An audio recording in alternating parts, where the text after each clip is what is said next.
이 동영상은 한자를 많이 아는데 일본어로 읽는 방법을 몰라 오랫동안 어려움을 겪고 있는 분을 위해 대한민국 최고 수준의 일본어 전문가가 만들었습니다. 일본어를 배우기 위해선 한자를 알아야 한다는 것은 일본어를 공부하는 사람이라면 누구나 알고 있는 상식입니다. 복잡하고 어려운 우리나라 한자에 비해 일본어 한자는 아주 단순하고 쉽습니다.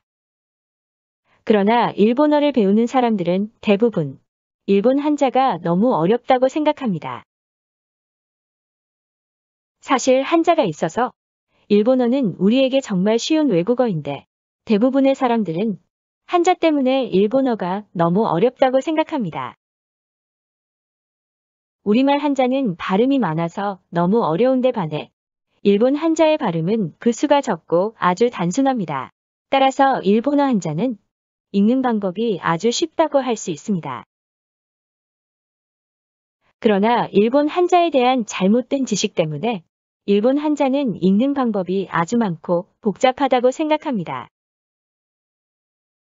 이 동영상은 일본 한자에 대한 이와 같은 잘못된 지식을 바로잡아 일본어를 아주 쉽게 배울 수 있도록 해드리는데 그 목적이 있습니다.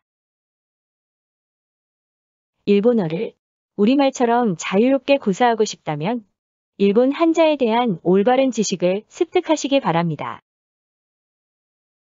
여러분도 1년이면 일본어 능력시험 1급에서 100점 만점 기준 56점의 합격이 아닌 저처럼 100점 만점 기준 90점 이상의 우수한 점수로 합격하게 될 것입니다.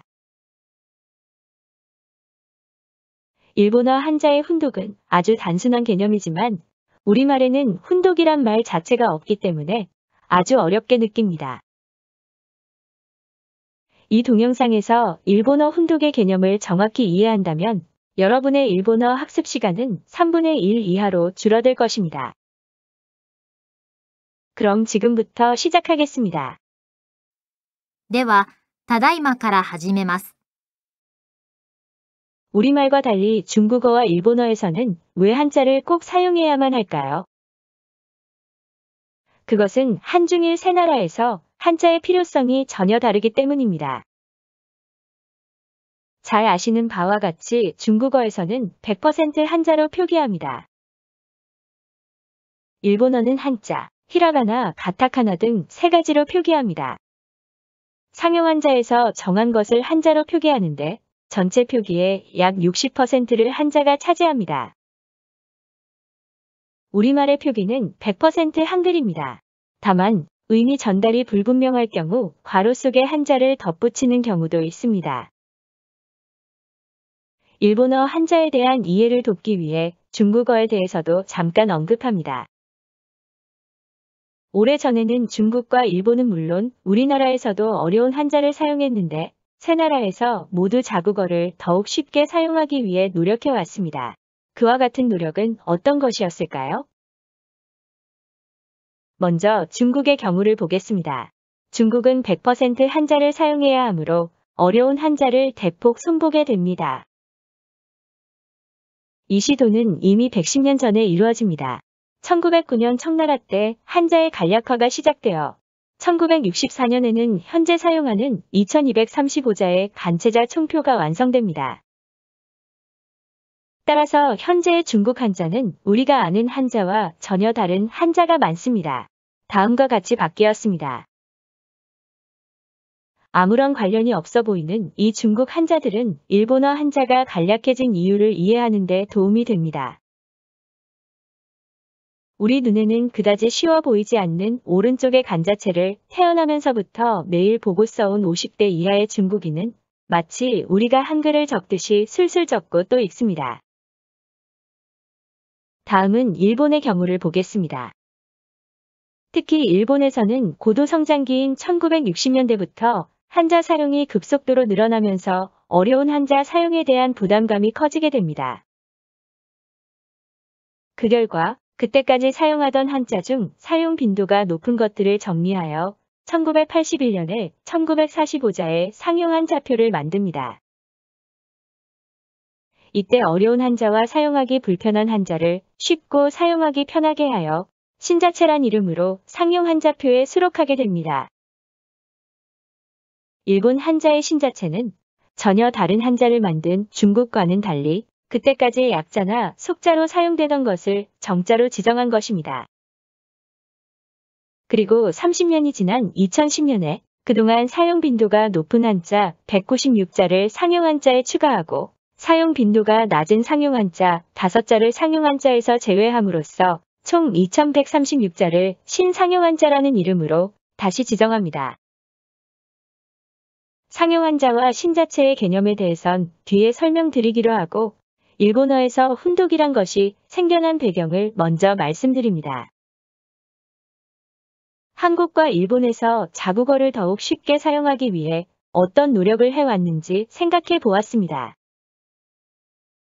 여러분도 아시겠지만 우리가 태어나기 전에는 우리말도 지금과 같은 한글 전용이 아니라 한글과 한자를 함께 표기하는 국한문 혼용체였습니다. 즉 지금의 일본어 표기와 같았습니다. 먼저 우리나라에서는 우리말을 쉽게 사용하도록 하기 위해 지도자들이 어떤 노력을 해왔는지 생각해 보겠습니다. 우리말 표기가 너무 어려운데 어떻게 하면 누구나 쉽게 사용하도록 할 수 있을까? 한자 이름절이 한글 이름절이니까 한글로만 표기해 볼까? 좀 낫네. 그런데 붙였으니까 엄청 헷갈리는데 영어처럼 띄어쓰기를 해볼까? 어허, 알아보기도 쉽고 정말 좋네. 한자 이름절은 한글 이름절이 되어서 글자 수도 별로 늘지 않고 그래, 띄어쓰기 법칙을 만들어 한글 전용으로 하자. 그 결과 우리말은 한글 전용이 되었고 띄어쓰기를 하게 되었습니다. 그 이후 받침이 간략해지기도 합니다. 다음은 일본에서 일본의 지도자들이 자국어인 일본어를 쉽게 사용하도록 하기 위해 어떤 노력을 해왔는지 생각해 보겠습니다. 표기가 너무 어려운데 어떻게 하면 누구나 쉽게 사용하도록 할 수 있을까? 히라가나로만 표기해 볼까? 이거 더 헷갈리잖아. 히라가나의 영어처럼 띄어쓰기를 해볼까? 조금 낫기는 한데 눈에 확 들어오지는 않네. 그리고 우리말은 한자 이름절은 히라가나 이름절이 아니니까 길이가 거의 2배가 되어 너무 길어지잖아. 책이나 신문에 들어가는 종이값이 얼마나 비싼데. 에이, 그냥 어려운 한자나 손질하자. 이야, 어려운 한자를 좀 손봤더니 정말 쉬워졌네. 그래, 많이 사용하는 한자는 상용 한자로 지정하고 어렵고 쓰기 불편한 한자는 쉽고 쓰기 편하게 하여 사용하게 하자. 그 결과 일본어는 그대로 히라가나, 가타카나의 한자를 함께 사용하기로 하였고 어렵거나 사용하기 불편한 한자는 속자나 약자를 신자체로 채택하여 쉽고 사용하기 편하게 하였습니다. 이제 우리나라에서는 한글 전용을 선택하고 일본에서는 한자를 사용하는 대신 어려운 한자를 쉽게 만들어 사용하게 된 이유가 이해되시나요? 그리고 우리나라 한자는 정말 어렵지만 일본 한자는 그다지 어렵지 않다는 제 말이 이젠 이해되시나요? 우리말은 띄어쓰기를 하기로 약속하였고 일본어는 상용 한자로 지정된 경우 한자로 표기하기로 약속을 하였습니다. 그런데 그 약속을 지키지 않았을 때 어떤 일이 발생할 수 있는지 생각해 보셨나요? 아버지 가방에 들어간다는 말은 우리말에서 띄어쓰기의 중요성을 강조할 때 인용되는 너무나 중요한 예라고 할 수 있습니다. 인터넷상에는 많은 사례들이 떠도는데 교육상 일부 예만 발췌해 보았습니다. 마지막 예는 띄어쓰기를 하지 않으면 오해의 소지가 있겠네요. 게임하는데 자꾸만 져요. 게임하는데 자꾸 만져요. 결론을 말씀드리면 우리말에서 띄어쓰기를 하지 않으면 내 생각과 전혀 다른 해석을 하는 사람도 있기 마련입니다. 따라서 우리말은 띄어쓰기가 정말 중요합니다.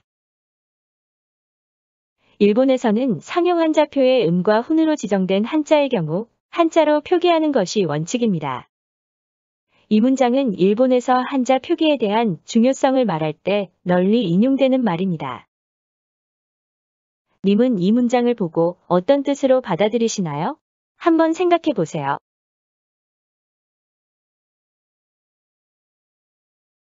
일본에서 널리 회자되는 사례를 두 문장 소개하면 다음과 같습니다.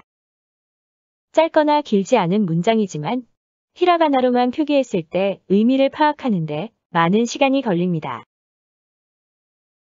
우리말의 경우 띄어쓰기, 아버지가 방에 들어간다로 의미 파악이 금방 되듯이 일본어는 위와 같이 한자를 사용함으로써 의미 파악을 쉽게 할 수 있습니다. 母は歯は悪くない。 어머니는 이는 나쁘지 않다. 한 행사장에 참석한 여성이 행사장 입구에 있는 안내문을 보고 기모노를 벗기 시작했습니다. 그 여성은 안내문을 다음과 같이 읽었기 때문입니다. ここでは着物を脱いでください。 여기서는 기모노를 벗으세요. 행사 관계자는 깜짝 놀라 뛰어나왔습니다. 사실 주최 측에서 참석자에게 안내하고자 했던 내용은 이런 것이었습니다. ここで履物を脱いでください。 여기서 신발을 벗으십시오. 우리말은 올바른 띄어쓰기를 게임하는데 자꾸만 져요. 일본어는 상용 한자의 음과 후는 반드시 한자로 ここで履物を脱いでください。ここでは着物を脱いでください。 표기할 수 있도록 해야 하겠죠? 일본어에는 우리말에 없는 훈독이란 것이 있습니다. 훈독의 개념을 알아보기 전에 일본어는 왜 한자를 사용해야 하는지 다시 한번 확인하겠습니다. 우리말과 달리 음절수가 적은 일본어는 한자로 표기하지 않으면 짧은 문장이라도 뜻을 정확히 전달할 수 없습니다. 그래서 한자를 쉽게 사용할 수 있도록 여러 가지 궁리를 해왔습니다. 사용 빈도가 높은 한자를 상용 한자로 지정하여 공문서나 신문 등에서 사용하고 있는데 현재 2136자가 상용 한자로 지정되어 있습니다. 일본어에서 한자를 쉽게 사용할 수 있도록 노력해 온 결과 지금의 일본어 한자는 정말 쉽습니다. 일본어 한자가 쉽다고 말한 이유에 대해선 나중에 설명드리기로 하고 먼저 일본어 한자의 훈독에 대해서 말씀드리겠습니다.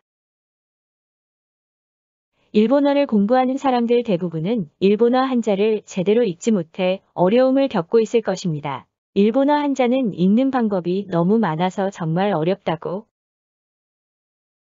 특히 우리말에 없는 훈독이 무엇인지 그 개념을 잡지 못해 어려워들 합니다. 그러나 일본어 한자는 그 읽는 방법이 아주 단순합니다.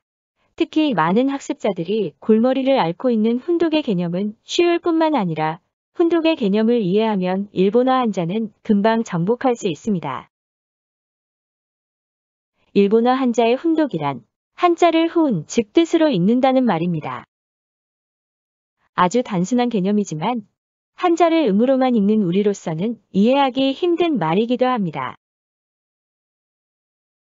일본어 훈독을 이해시켜 드리기 위해 다시 한번 우리말을 소환하도록 하겠습니다. 왼쪽의 우리말 문장은 맞나요? 우리말은 띄어쓰기를 해야 하니까 오른쪽처럼 표기해야 한다고 앞에서 설명드렸습니다. 이번엔 일본어의 예를 들어보겠습니다.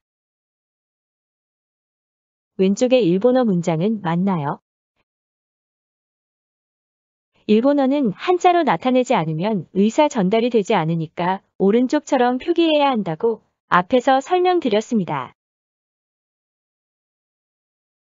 우리말에 어디서 띄어쓴다는 법칙이 있듯이 일본어에도 어떻게 한자를 사용한다는 법칙이 있습니다. 이 법칙은 전 국민의 약속입니다. 우리말을 올바로 띄어쓰는 것은 아주 어렵지만 일본어를 한자로 표기하는 것은 정말 쉽습니다. 약간의 예외가 있기는 하지만 그 기본이 되는 법칙은 다음과 같습니다. 활용하지 않는 명사는 한자로 표기하며 활용하는 동사와 형용사는 어간을 한자로 어미를 히라가나로 표기합니다. 그럼 다시 한번 조금 전에 일본어를 확인해 볼까요? 방금 설명했듯이 명사는 한자로 표기합니다. 그리고 동사와 형용사는 각각 어간은 한자로 어미는 히라가나로 표기합니다. 예외도 있는데 예외 단어에 대해서는 뒤에서 설명드리겠습니다.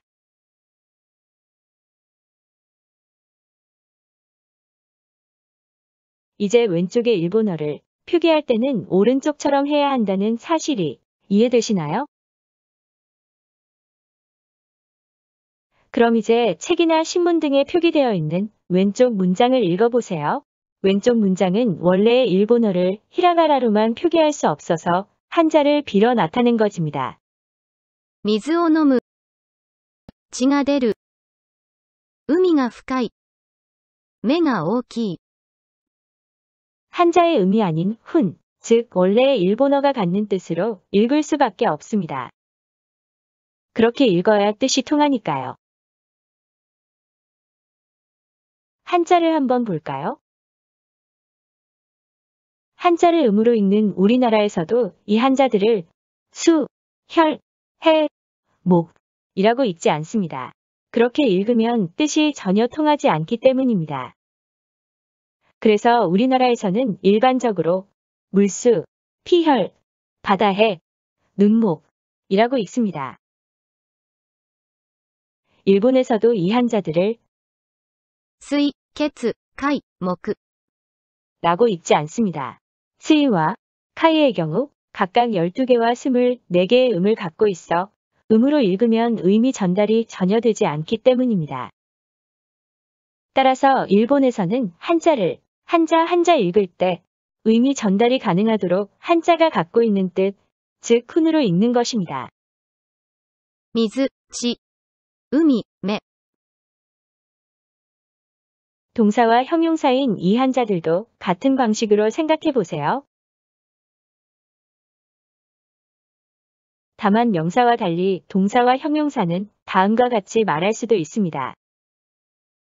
飲むという字の陰、出るという字の出、深いという字の心、大きいという字の大。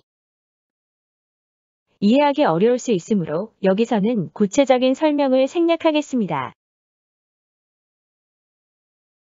몇 년 동안이나 일본어를 공부하면서도 훈독이 뭔지 잘 모르는 게 현실인데 지금까지의 설명을 이해해 주길 바라는 것은 너무 큰 바람이겠죠? 사실 학습자가 일본어 훈독에 대해 어려움을 겪고 있는 것은 이것이 아닐 겁니다. 다음을 보세요. 일본어 훈독을 확실히 이해하도록 해드리기 위해 우리말을 다시 소환합니다. 왼쪽의 우리말 문장은 표기가 올바르게 되어 있나요? 우리말은 띄어쓰기를 하지 않으면 의미 전달을 제대로 할 수 없다고 앞에서 설명드렸습니다. 따라서 오른쪽 문장과 같이 단어와 단어를 띄어서 표기해야 합니다. 이번엔 일본어의 예를 다시 한번 들어보겠습니다. 왼쪽의 일본어 문장은 표기가 올바르게 되어 있나요? 일본어는 상용 한자일 경우 한자로 표기하지 않으면 의사 전달을 제대로 할 수 없다고 앞에서 설명드렸습니다. 따라서 오른쪽 문장과 같이 상용 한자는 한자로 표기해야 합니다. 그럼 다시 한번 조금 전에 일본어를 확인해 볼까요? 코피와 손목은 코와 피 그리고 손과 목이 합쳐져 하나의 단어가 된 복합어입니다. 또한 일본어로 코와 피의 뜻인 花、血、 그리고 손과 목의 뜻인 手。 首、 두 단어가 결합하여 하나의 단어가 된 복합어입니다. 이들 복합어도 앞에서 설명한 명사, 형용사, 동사에 준해 상용 한자일 경우 그 부분을 한자로 표기합니다. 鼻血。 手首、 그럼 이제 책이나 신문 등에 표기되어 있는 왼쪽 문장을 읽어보세요. 왼쪽 문장은 원래의 일본어를 히라가나로만 표기할 수 없어서 한자를 빌어 나타낸 것입니다. 鼻血が出る。手首が痛い。 한자의 음이 아닌 훈, 즉 원래의 일본어가 갖는 뜻으로 읽을 수밖에 없습니다. 그렇게 읽어야 뜻이 통하니까요. 일본어를 한자를 빌어 표기한 과정을 무시하고 말한다면 왼쪽의 단어는 훈독, 즉 훈으로 읽는다고 합니다. 일본어의 훈독에 대해 여러 번 반복하여 설명하고 있음에도 불구하고 아직도 그 개념을 잡지 못하는 분도 많으리라 생각합니다. 이번에는 다른 각도에서 훈독에 대해 정리해 보겠습니다. 대부분의 외국인들은 단어를 보고도 읽지 못할 뿐 아니라 뜻도 모르는 경우가 많습니다. 그러나 우리는 일본어로 읽을 줄은 몰라도 뜻을 아는 경우가 많습니다. 물론 우리나라 한자를 안다면 말이죠. 우리 한국인에게 일본어는 다른 외국인과 전혀 다른 특성을 가진 외국어입니다. 일본어는 몰라도 우리나라 한자를 안다면 우리말처럼 쉽게 배울 수 있는 세계에서 유일한 외국어입니다. 그 특성을 잘 살린다면 지금보다 10배는 더 쉽게 일본어를 배울 수 있어 마치 우리말처럼 일본어를 구사할 수 있습니다. 그럼 잠깐 다른 외국인이 갖고 있지 않은 우리 한국인만의 특성이 무엇인지 언급하고 일본어 훈독이 무엇인지 계속해 나가겠습니다. 일본어로 시계는 토끼, 안경은 메가네라고 합니다.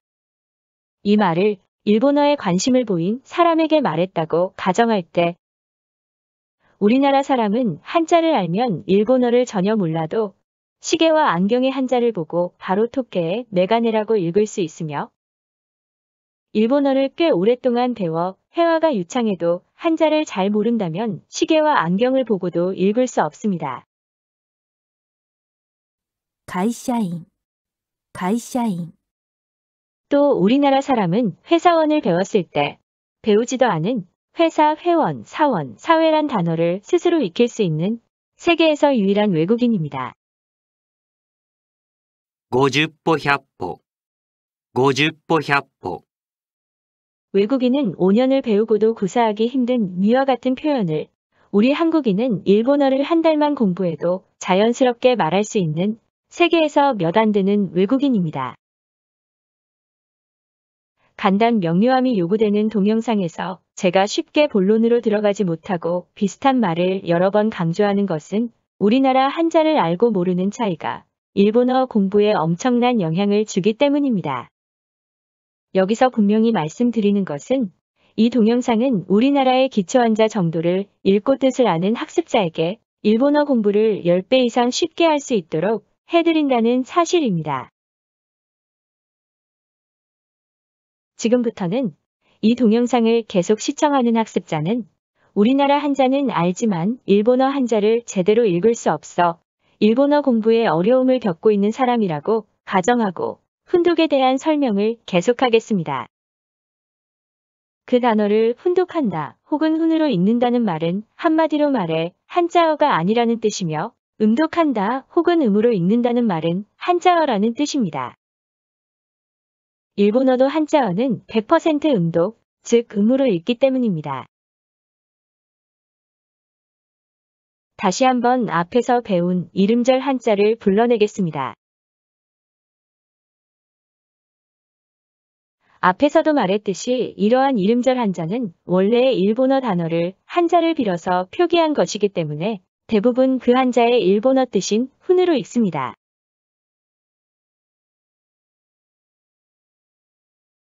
다만 이름절 한자 중에도 극히 일부지만 훈은 없고 음만 가진 한자가 있습니다. あなたの番です。 당신 차례입니다. すみません。私の席はどこですか？ 여보세요, 제 자리는 어디입니까? 이런 한자는 그 수가 적고 시간이 지나면 자연스럽게 알게 됩니다. 외국인이 이 음절 단어를 처음 접할 때 이 단어를 음으로 읽어야 할지 훈으로 읽어야 할지 모르는 것은 당연합니다. 그러나 한자를 아는 우리 한국인은 음으로 읽어야 할지 훈으로 읽어야 할지 바로 알 수 있습니다. 이음절 단어는 음독하는 한자어가 압도적으로 많습니다. 먼저 우리말 한자의 음으로 읽어보세요. 비혈, 수수. 우리말로 읽어서 무슨 뜻인지 와 닿지 않는다면 한자어가 아닌 복합어라고 생각해도 좋습니다. ここは出口で、入り口はあちらです。 여기는 나오는 곳이며 들어가는 곳은 저쪽입니다. 일본어 한자가 읽는 방법이 많은 것처럼 느껴지는 단어들 중 하나입니다. 대구찌와 이리구찌는 동사와 명사가 결합한 복합어로 들어가는 곳, 나가는 곳을 뜻하는 일본어 명사입니다. 일본어는 한자로 표기하므로 일본어를 번역하는 과정에서 우리말 한자어 출구와 입구가 되지 않았나 추측해 봅니다. 출국과 입국은 일본의 근대화 과정에서 단어가 필요함에 따라 만든 한자어입니다.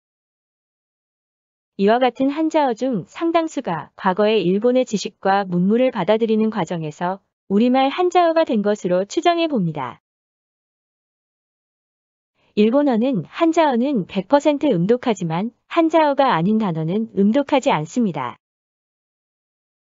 위의 법칙을 이해하고 한자로 표기된 단어를 한자어와 한자어가 아닌 단어로 정확히 구별할 수만 있다면 일본어는 아주 쉽게 발음할 수 있을 것입니다. 아래 단어를 읽어보세요. 즉 한자어와 한자어가 아닌 단어를 구별해 보세요. 연하, 연말, 해변, 해안, 벽화, 벽지. 年下、年末、海辺、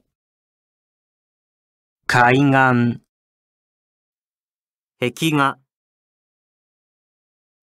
壁紙、 어때요? 이제 일본어 한자의 훈독이 무엇인지 알 것 같나요? 지금까지 일본어 훈독에 대해 설명한 내용을 최종 정리해 보겠습니다. 일본어는 한자로 표기하기 때문에 한자어든 한자어가 아니든 우리 눈에는 모두 한자어로 보입니다. 일본어는 한자어는 음으로 읽고 한자어가 아닌 단어는 훈으로 읽기 때문에 한자로 표기된 단어를 한자어인지 아닌지 구별할 수 있어야 합니다. 일본어는 우리와 공통된 단어, 특히 한자어가 많기 때문에 한자를 안다면 그 단어가 한자어인지 아닌지 구별하는 것은 아주 쉽습니다. 다만 단어 중에는 출구, 입구, 연상, 연하처럼 우리 눈에는 한자어로 보이지만 한자어가 아닌 단어가 있으므로 그와 같은 단어에는 어떤 것이 있는지 미리 공부해둘 필요가 있습니다. 또 기초 과정에서 배우는 遠足、心配、勉強、 와 같은 단어는 우리나라에 없는 단어라서 한자어가 아니라고 생각할 수 있지만 일본에서 사용하는 한자어입니다. 다만 이런 단어는 학습해 나가는 과정에서 자연스럽게 한자어임을 알게 될 것입니다. 방금 설명한 한자어로 느껴지는 일본어와 우리나라에 없는 일본 한자어는 무료 일본어 학습 사이트인 일본어 클리닉에서 거의 모두 공개하고 있습니다. 이런 단어들을 평소에 잘 익혀둔다면 그렇게 하는 것만으로도 님의 일본어 학습 기간을 1년 이상 단축시켜 드릴 것입니다. 일본어는 한자가 있고 한자로 표기하기에 한자를 아는 우리에게는 정말 쉬운 외국어입니다. 학습자들 대부분이 읽는 방법이 많아서 너무 어렵다고 생각하는 일본어 한자는 사실 우리말 한자에 비해 읽는 방법이 너무나 단순하여 공부하기가 10배는 더 쉽습니다. 이어지는 2편에서는 일본어 한자어를 다룰 예정인데 일본어 한자어의 발음이 얼마나 단순한지 따라서 얼마나 쉬운지 꼭 확인하여 님의 일본어 학습 기간을 1년 더 앞당기시기 바랍니다. 어때요? 도움이 되셨나요? 앞으로도 계속 만들어 나갈 예정입니다.